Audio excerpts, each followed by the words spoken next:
عنوان ہے امام احمد رضا اور رد بدعات، جو کہ اپنے موضوع کے اعتبار سے نہایت ہی حساس اور اہم ضروری موضوع ہے۔ اعلیٰ حضرت امام اہل سنت مجدد دین و ملت، حامی سنت ماحی بدعت، مولانا الشاہ امام احمد رضا خان رحمت اللہ تعالی علیہ، جن القابات سے ملقب ہیں، یعنی آپ کے زمانے کے جو بڑے بڑے علماء، بڑے بڑے مشائخ اور مقتدر شخصیات نے آپ کو جو القابات دیے ہیں، ان میں سے ایک لقب ہے حامی سنت اور ایک لقب ہے ماحی بدعت۔ حامی سنت کا مطلب کیا ہے؟ سنت کی حمایت کرنے والے، سنت کو زندہ کرنے والے۔ اور اعلیٰ حضرت امام اہل سنت نے کئی ایسی سنتوں کو زندہ کیا جو کہ مردہ ہو چکی تھی، جن پر عمل ترک کر دیا جائے، جن کو چھوڑ دیا جائے، ایسی سنت کو کہتے ہیں مردہ سنت۔ یہ ایک اصطلاح ہے۔ نبی پاک صلی اللہ تعالیٰ علیہ وآلہ وسلم نے ایسی سنت کو زندہ کرنے والے کے متعلق جو فضیلت بیان کی ہے، مشکات شریف میں اس حدیث کو نقل کرتے ہیں، نبی پاک علیہ السلام نے ارشاد فرمایا، من تمسک بسنتی عند فساد امتی فلہ اجر مئات شہید۔ فرمایا کہ جو ایسے وقت میں میری سنت سے تمسک کرے، میری سنت پر عمل کرے، اس کا احیاء فرمائے کہ جب وہ سنت مردہ ہو چکی ہو، لوگوں نے اس پر عمل چھوڑ دیا ہو، اللہ تبارک و تعالی ایسے شخص کو 100 شہیدوں کا ثواب عطا فرماتا ہے۔ اعلیٰ حضرت حامی سنت ماحی بدعت مولانا الشاہ امام احمد رضا خان رحمت اللہ علیہ نے اپنے دور میں کئی سنتوں کو زندہ فرمایا، جس کا نظارہ دیکھنا ہو تو آپ کی کتابوں کے اندر دیکھا جا سکتا ہے، اور آپ کی مبارک سیرت کے اندر اس کو دیکھا جا سکتا ہے۔ وقت کے اندر اتنی وسعت نہیں کہ ہم اس کو بیان کریں۔ میں اپنے اصل موضوع جو آج ہمارا ہے اس کی طرف آؤں گا۔ حامی سنت اور اس کا جو الٹ ہے وہ ہے ماحی بدعت۔ جو سنت کا حامی ہوگا، سنتوں کو زندہ کرنے والا ہوگا، لازم بات ہے کہ وہ بدعتوں کو، ایسی نئی نئی چیزیں جن سے دین کے اندر رکھنا پیدا ہوتا ہے۔ بدعت کی جو تعریف ہے، شروع میں اس کا بھی اختصاراً جان لینا ضروری ہے۔ یہ جو طوطے کی طرح رٹ کر بعض لوگ ہر نئے کام کو بدعت کہہ دیتے ہیں، اہل سنت و جماعت کوئی بھی وہ کام کہ جس کا تعلق اولیاء کرام، انبیاء کرام، بالخصوص سید عالم صلی اللہ تعالیٰ علیہ وسلم کے عشق و محبت سے، جیسے میلاد منانا یا بزرگان دین کی نیاز اور فاتحہ کا اہتمام کرنا، یا اپنے مرحومین کو ایصال ثواب کرنا، ان کے دنیا سے چلے جانے کے بعد ان کے لیے قرآن خوانی کر کے کوئی ذکر اذکار پڑھ کے ان کو ایصال ثواب کرنا، تو کئی لوگ ہیں وہ اس کو بدعت سے تعبیر کر دیتے ہیں کہ یہ تو بدعت ہے۔ اور اس کی جو ان لوگوں نے تعریف کر رکھی ہے وہ کیا ہے کہ ہر وہ کام جو نبی پاک صلی اللہ علیہ وسلم کے زمانے میں نہ ہو وہ بدعت ہوتا ہے، یا صحابہ کے دور میں نہ ہو وہ بدعت ہوتا ہے۔ تو یاد رکھیے، یہ تو ہوگی بدعت کی لغوی تعریف کہ ہر نیا کام، لیکن وہ بدعت جس کی مذمت بیان کی گئی ہے، یہ وہ کام ہوتا ہے جس سے سنت اٹھ جائے، بدعت اس کام کو کہیں گے بدعت سیئہ، بری بدعت، جس پر دخول فی النار یعنی جہنم میں داخلے کی وعید بیان کی گئی ہے، وہ بدعت وہ ہوتی ہے جس سے دین کے کسی حکم کی خلاف ورزی ہو، دین کا نقشہ تبدیل ہو جائے اور کسی سنت کا ارتفاع ہو، وہ سنت اٹھ جائے، بدعت آئے تو سنت اٹھ جائے، ایسی بدعت قبیحہ، بدعت سیئہ اور بری بدعت ہوتی ہے۔ ورنہ بعض بدعتیں تو ایسی ہیں کہ ان کا اس دور میں کرنا ضروری ہے، جیسے قرآن مجید فرقان حمید پر اعراب لگے ہوئے ہیں، زبر، زیر، پیش، شد، مد، یہ نبی پاک صلی اللہ علیہ وسلم کے دور میں نہیں تھے، صحابہ کرام کے دور میں بھی نہیں تھے، یہ بہت بعد میں جا کر حجاج بن یوسف نے یہ قرآن پاک پر اعراب لگائے تھے۔ اب یہ مسجد کی محراب دیکھ رہے ہیں، میں آپ کو بتا رہا ہوں کہ کس طرح مسلمانوں کے عقائد و نظریات، معمولات پر حملہ کیا جاتا ہے۔ کتنے کام وہ ہیں جو وہ لوگ خود بھی کر رہے ہیں لیکن انہیں بدعت نہیں جانتے۔ اہل سنت و جماعت اگر 11ویں شریف کا انعقاد کر لیں، رسول اللہ صلی اللہ علیہ وسلم کی محبت میں ڈوب کر حضور کا میلاد منا لیں، اس کو بدعت کہہ دیا جاتا ہے۔ اپنے ماں باپ کے لیے کوئی قرآن خوانی کا اہتمام کرے، ان کے لیے قرآن شریف کی تلاوت کروائے، نعت شریف پڑھ کے اصحال ثواب کرے، اس کو تو بدعت کہا جاتا ہے۔ لیکن کیا آپ کو پتہ ہے یہ مسجد کا جو محراب ہے یہ رسول اللہ کے دور میں نہیں تھا، صحابہ کرام کے دور میں نہیں تھا، یہ بہت بعد میں جا کر ولید مروانی کے دور میں مساجد کو یوں دیگر عمارتوں سے نمایاں کرنے کے لیے اس کے محراب بنائے گئے، تو اس کو کوئی بدعت نہیں کہتا۔ یہ جو ہم بچوں کو 6 کلمے یاد کرواتے ہیں، اس کا ثبوت سید عالم صلی اللہ علیہ وسلم کے زمانے میں نہیں، صحابہ کرام کے دور میں 6 کلمے نہیں، یہ تو بہت بعد میں علماء نے ترتیب دی، لیکن سارے مدارس میں سارے اپنے بچوں کو یاد کرواتے، کوئی اس کو بدعت نہیں کہتا۔ لیکن اذان سے پہلے اگر الصلاۃ والسلام علیک یا رسول اللہ پڑھ لیا جائے تو ہر طرف سے بدعت کے فتوے جاری کر دیے جاتے ہیں۔ تو یہ گرامی قدر حضرات وہ ظلم ہے، یہ وہ دین کے ساتھ کھلواڑ ہے، اور یہ وہ مسلمانوں کے عقائد پر شب خون مارنے کی سازش ہے جس کی طرف ہماری توجہ ہونی چاہیے۔ یہ میں نے چند ایک مثالیں دی ہیں، ورنہ بہت سارے کام ہیں۔ یہ مساجد میں دیکھیں آپ، نقش و نگار ہوا ہے، نبی پاک کے دور میں کون سا نقش و نگار ہوتا تھا؟ کوئی ثبوت پیش کر سکتا ہے؟ نہیں، وہاں تو کچی چھال کی کھجور کے پتوں کے اور اس کی جو ہے شاخوں کے چھت ہوا کرتے تھے، کچی زمین ہوتی تھی۔ اور آج جن منقش مسجدوں میں ہم نماز پڑھ رہے ہیں یہ بھی تو بدعت ہے، لیکن یہ بدعت حسنہ ہے، یہ اچھی بدعت ہے۔ میں مزید اس کو طوالت نہیں دینا چاہتا، میرا موضوع ہے امام احمد رضا اور رد بدعات۔ گرامی قدر حضرات، اعلیٰ حضرت امام اہل سنت مجدد دین و ملت امام احمد رضا فاضل بریلوی رحمۃ اللہ تعالی علیہ جب ہندوستان میں پیدا ہوئے وہ سال تھا 1856 عیسوی اعتبار سے۔ یہ تھوڑا بیک گراؤنڈ سمجھیے کہ اعلیٰ حضرت کو داغدار کرنے کے لیے یہ جو ساری کارروائی کی جاتی ہے اس سال کو ذرا اور پھر اس وقت کے فتنوں کو تھوڑا سا سمجھیے۔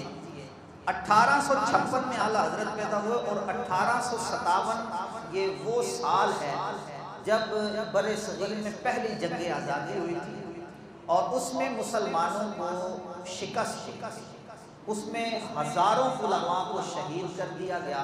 انگریز پوری طرح ہندوستان پر غالب آ گیا۔ اس وقت یہ بر صغیر پاک و ہند، بنگلہ دیش، یہ سارا بر صغیر تھا۔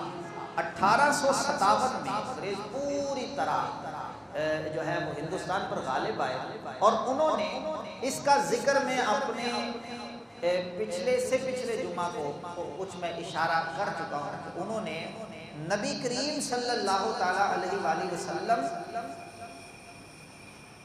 کی محبت مسلمانوں کے دلوں سے نکالنے کے لیے ایسے لوگوں کو کھڑا کیا.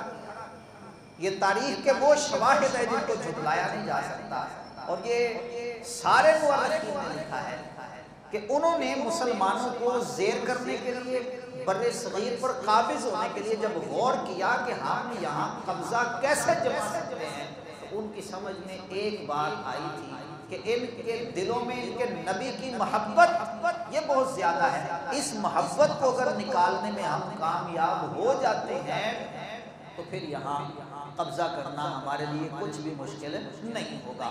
لہذا انہوں نے اس کے لیے جی توڑ کوشش کی، اور وہ کامیاب کیسے ہوئے؟ مرزا غلام احمد قادیانی کی صورت میں ان کو ایک غدار اور مکار ملا. اسی طرح کچھ اور کلمہ پڑھنے والے، مدرسہ و منبر و محراب سے تعلق رکھنے والے کچھ لوگ ان کو مل گئے جنہوں نے اپنی کتابوں میں نبی پاک صلی اللہ تعالیٰ علیہ وسلم کی شان میں گستاخیاں.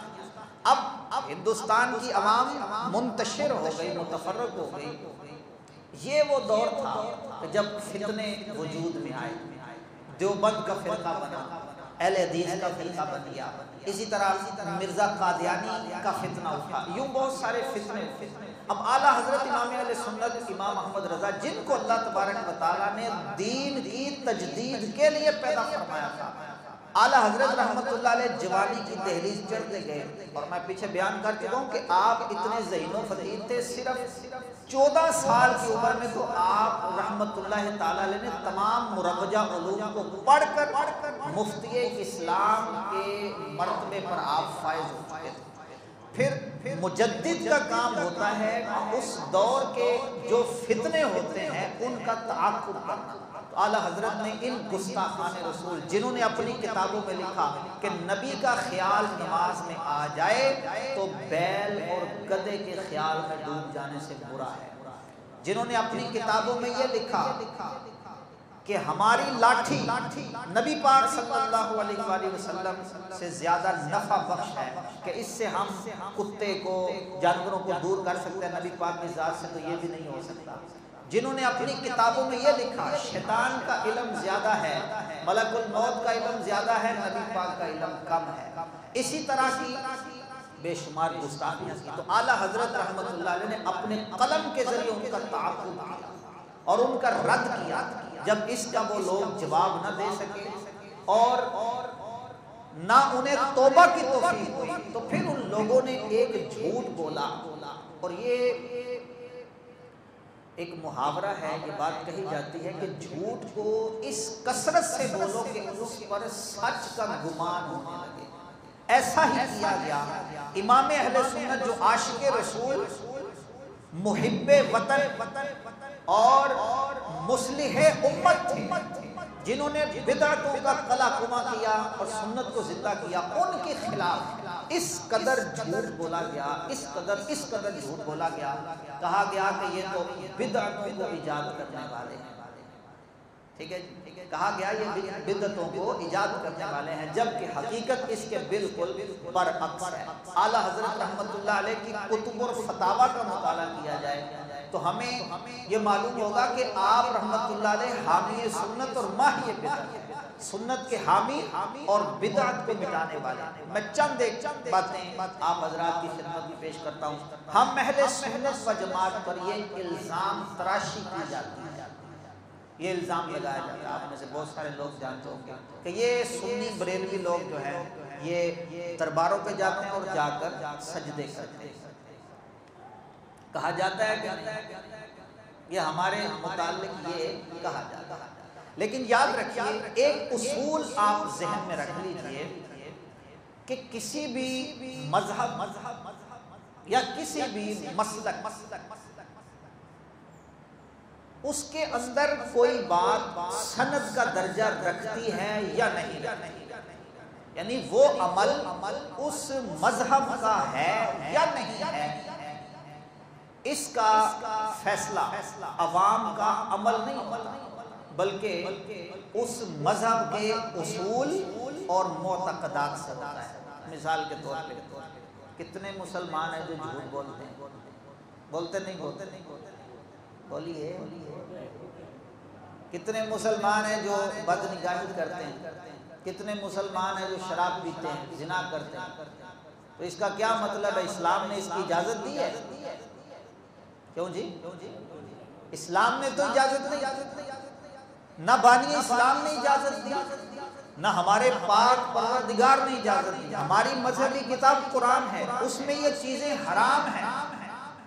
اب کوئی غیر مسلم کہے کہ میں نے مسلمانوں کو دیکھا ہے جھوٹ بولتے ہیں، لہذا دین اسلام جو ہے یہ درست مذہب نہیں، یہ دین درست نہیں، کیا اس کا یہ کہنا انصاف پر مبنی ہے؟ قطعاً نہیں۔ بھائی اسلام کا مطالعہ کرو، تو قرآن پڑھ، رسول اللہ کے فرمان پڑھ اور دیکھ کہ اللہ کیا فرما رہا ہے۔ لعنت اللہ علی الکاذب، جھوٹوں پہ اللہ کی لعنت ہے۔ اللہ کے نبی فرما رہے ہیں جھوٹ سے بچو، بے شک جھوٹ برائی کی طرف لے جاتا ہے، گناہ کی طرف لے جاتا ہے، اور گناہ بندے کو جہنم کی طرف لے جاتا ہے۔ بندہ جھوٹ بولتا رہتا ہے یہاں تک کہ اللہ کے ہاں کذاب لکھ دیا جاتا ہے۔ ہمارا دین تو یہ کہہ رہا ہے۔ تو اسی طرح جس طرح کسی مسلمان کے عمل کی وجہ سے اسلام پر قدغن نہیں لگایا جا سکتا، میرے بھائیوں اسی طرح اگر کوئی جاہل بندہ کسی قبر پر جا کر ماتھا ٹیکتا ہے تو اس سے مذہب اہل سنت کو یا مذہب اہل سنت کے ائمہ کو قدغن نہیں لگایا جا سکتا، اس میں ان کا دوش نہیں دیا جا سکتا۔ میں اہل سنت و جماعت کے خادم کی حیثیت سے میں اپنے مسلک کا ذمہ دار شخص میں آپ بتا رہا ہوں، اور میں نے اعلیٰ حضرت کی تعلیمات پیش کر رہا ہوں۔ اعلیٰ حضرت کیا کہتے ہیں اس حوالے سے؟ اب ہمیں یہ الزام دینے والے کس قدر اپنی بات میں سچے، اس سے اندازہ لگائیے۔ اعلیٰ حضرت کہتے ہیں جب مزار پر حاضری دی جائے، یہ ہیں تعلیمات اہل سنت۔ اعلیٰ حضرت کہتے ہیں جب مزار پر حاضری دی جائے، کہتے ہیں کہ صاحب مزار سے 4 ہاتھ کے فاصلے پر دور کھڑے ہو کر فاتحہ پڑھیں۔ کتنے ہاتھ کے فاصلے پر؟ 1 ہاتھ کتنا ہوتا ہے؟ یہ کونی اس میں داخل ہے، ویسے ہم عرف میں ہاتھ اس کو کہتے ہیں، پہنچے تک جو ہوتا ہے، لیکن شرعاً ہاتھ اتنا ہوتا ہے۔ یہ جو چور کا بھی ہاتھ کاٹا جائے گا نا سزا کے طور پہ، وہ یہاں سے کاٹا جاتا ہے، تو یہ ہوتا ہے شرعاً ہاتھ۔ توجہ فرمائیے، اب اعلیٰ حضرت کہتے ہیں 4 ہاتھ کے فاصلے پر، اب یہ دیکھیں کتنا فاصلہ بن جاتا ہے۔ اعلیٰ حضرت کہتے ہیں کہ اتنے فاصلے سے دور کھڑے ہو کر فاتحہ پڑھی جائے۔ بتائیے اعلیٰ حضرت رحمت اللہ تعالی علیہ حامی سنت ہے کہ ماہی بدعت ہے؟ آپ حامی سنت بھی ہیں، ماہی بدعت۔ بدعتوں کو آپ نے قلع کما دیا، اور ایسی ایسی بدعتوں کا جنازہ نکالا ہے اعلیٰ حضرت نے کہ کبھی کسی کو اس طرف توجہ بھی نہیں کی۔ جیسے ہمارے یہاں فوتگی ہو جاتی ہے، پہلے دن دعوتوں کا سماع ہوتا ہے نہیں ہوتا؟ بولیے، ہم لوگ ہی ملوث ہیں نا ان سے۔ یہ ہم نے خود اپنے اوپر شادی بیاہ کے موقع پر کتنی بدعتوں کا ہم ارتکاب کرتے ہیں،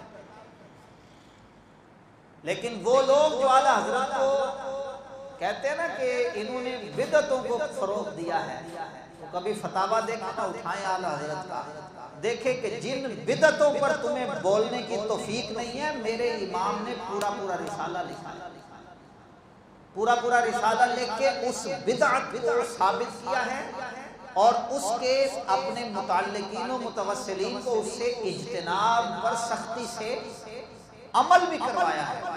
ہمارے فوتگی ہوتی ہے تو پہلے دن کیا ہوتا ہے؟ یہ بہت بڑا المیہ، یہ بدعت قبیحہ ہے، یہ ناجائز و گناہ کا کام ہے جو ہم کرتے ہیں۔ کیا ابھی یقین کیجئے میت قبر میں نہیں اتاری جاتی، گھر میں مہمانوں کے کھانے کی وارثین کو پہلے فکر ہوتی ہے۔ ہمارا اسلام اس چیز کی اجازت نہیں دیتا. وہ پہلے بیچارے سوگ میں ڈوبے ہوئے ہیں اور ہم ایک جم غفیر لے کر ان کے دروازے میں پہنچ جاتے ہیں کہ تمہارا بندہ بھی مرا ہے، اب ہمیں کھانا بھی کھانا. اور وہ بندہ بھی بیچارہ کر رہا ہے. کیوں؟ برادری کے اندر ناک کٹ جائے گی. اگر نہیں کروں گا تو یہ ساری زندگی کے لیے تان و تشنیع سے بچتے ہوئے وہ اپنے بیچارہ آنسو بھی پونچھ رہا ہوتا ہے اور کھانے کے احکامات بھی صادر کر رہا ہوتا ہے. کتنے شرم کی بات ہے. ہمیں ان بدعتوں کو ختم کرنا چاہیے. یار چند لقموں کے لیے ہم اپنی صرف نفس پرستی کے لیے اس کو چھوڑ نہیں سکتے. اور اعلیٰ حضرت نے اس کو اعلیٰ حضرت رحمۃ اللہ علیہ صرف دلائل قائم نہیں کرتے تھے، بلکہ آپ اس دور کے حساب سے ایسی مثالیں دیتے تھے کہ جن کو سن کر سننے والے کا عمل کرنے پر دل جو ہے وہ برانگیختہ ہوتا تھا. اس کو اس وقت روکنے کے لیے اعلیٰ حضرت کہتے ہیں کہ اگر کوئی ایسا شخص ہے نا کہ جس کو میت کے کھانے سے لطف آتا ہے تو وہ تو شاید پھر دعائیں مانگتا ہوگا اپنے چند لقموں کے لیے. وہ تو دعا کرتا ہوگا کہ آج فلاں کے انتقال ہو جائے، چلو کھانا تو ملے گا. تو یہ اس بدعت کا قلع کما کیا اعلیٰ حضرت نے. شادی بیاہ پر ہونے والی کئی رسومات جو اس وقت ہندوستان میں رائج تھی، اعلیٰ حضرت نے ان کو روکا ہے. ہم پر یہ بھی الزام ہے قبروں پہ جا کے سجدے کرتے ہیں، جبکہ امام اہل سنت رحمۃ اللہ علیہ نے پوری کتاب لکھی ہے اور اس میں آپ نے سینکڑوں دلائل دیے ہیں کہ سجدہ تعظیمی حرام ہے. سجدہ تعظیمی، چلے پہلے تو یہ سمجھ لیجئے سجدہ دو طرح کا ہوتا ہے. ایک سجدہ عبادت جو کبھی کسی شریعت میں جائز نہیں رہا، کبھی جائز رہا ہی نہیں، وہ اللہ کے علاوہ کسی کے لیے جائز. بولیے، اگر کوئی کسی کو سجدہ عبادت کرے، الہ سمجھ، عبادت کے لائق سمجھ کر کسی کو ایک لمحے کے لیے بھی سجدہ کرے گا، یوں سارے ہی جھکائے، وہ مشرک اور کافر ہو جائے گا. یہ ہوتا ہے سجدہ عبادت. اور ایک ہے سجدہ تحیت، سجدہ تحیت جس کو سجدہ تعظیمی بھی کہتے ہیں. یہ پچھلی شریعتوں میں جائز تھا. حضرت آدم علیہ السلام کو فرشتوں نے سجدہ کیا، ٹھیک ہے. حضرت یوسف علیہ السلام کو ان کے بھائیوں نے سجدہ کیا، والدین نے سجدہ کیا، تو یہ سجدہ جائز تھا. لیکن ہماری شریعت میں یہ سجدہ بھی منع ہے، حرام ہے. یہ اعلیٰ حضرت نے پوری کتاب لکھی اس پر. اب اگر کوئی اہل سنت و جماعت کو یہ الزام دیتا ہے تو اسے شرم آنی چاہیے کہ وہ کس منہ سے، جبکہ ہمارے امام تو کہہ رہے ہیں سجدہ تحیت کسی کے لیے جائز حرام ہے. پوری کتاب لکھی ہے اس پر. کتاب کو مطالعہ کرو نا. تم خالی جاہلوں کے عمل کو دیکھ کر یہ کیسے کہہ سکتے ہو کہ اہل سنت کا یا اعلیٰ حضرت رحمت اللہ علیہ کا مسلک جو ہے اس کو فروغ دیتا ہے. پھر قبر کے طواف کا بھی ہم پر ایک الزام لگایا جاتا ہے. یاد رکھیے اہل سنت و جماعت اس سے بھی بری ہے. اعلیٰ حضرت نے لکھا ہے قبر کا طواف کرنا حرام ہے. قبر کا طواف، بولیے، حرام ہے. یہ ہمارے امام کی تعلیمات ہے. پھر یہ کہا جاتا ہے کہ یہ نبی پاک صلی اللہ علیہ وسلم کی تعریف کرتے ہیں تو حد سے بڑھا دیتے ہیں. ذرا تھوڑی سی توجہ کیجئے. میں ایسے لوگوں کو کہتا ہوں بھائی نبی پاک صلی اللہ علیہ وسلم کی شان و عظمت کی جو حد ہے وہ تم بیان کر دو، ہم اس سے آگے جائیں گے. کیوں جی شاہ صاحب؟ بھائی نبی کریم صلی اللہ علیہ وسلم کی شان و عظمت کی حد کو کوئی جان سکا ہے آج تک؟ تو یہ کہنے والا آخر کہنا کیا چاہ رہا ہے کہ حضور کی شان و عظمت کی حد تمہیں معلوم ہے؟ حضرت ابوبکر صدیق جیسی ہستی کہتے ہیں ان کے متعلق حضور نے فرمایا وہ دن رات حضور کے ساتھ تھے، سفر حضر، بچپن سے حضور کے ساتھ ہے. لیکن نبی پاک علیہ السلام نے کیا فرمایا؟ ابوبکر تو غار میں میرے ساتھ رہا، سفروں میں میرے ساتھ رہا، ہر جگہ میرے ساتھ رہا، لیکن یہ نہ سمجھ لینا کہ تو محمد کی حقیقت کو جان گیا ہے. خدا کی قسم محمد کی حقیقت کو اس کے رب کے سوا کوئی نہیں جانتا.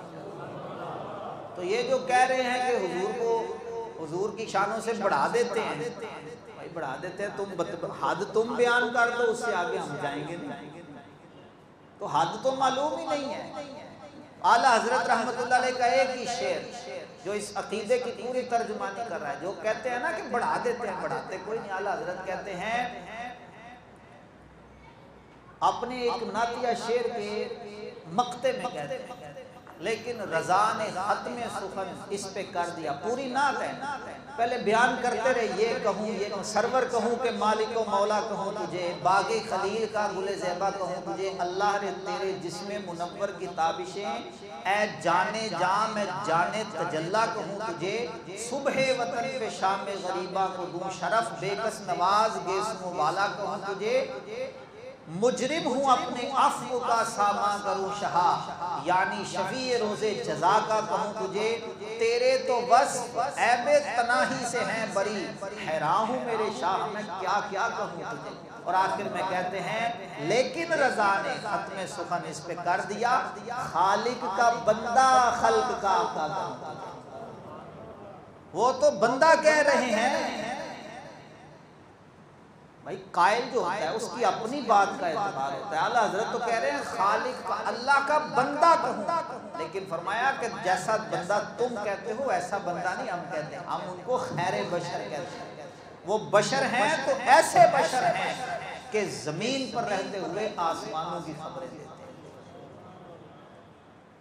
گرامی قدر حضرات، اعلیٰ حضرت امام اہل سنت ہمارے عقیدے کے محافظ ہیں۔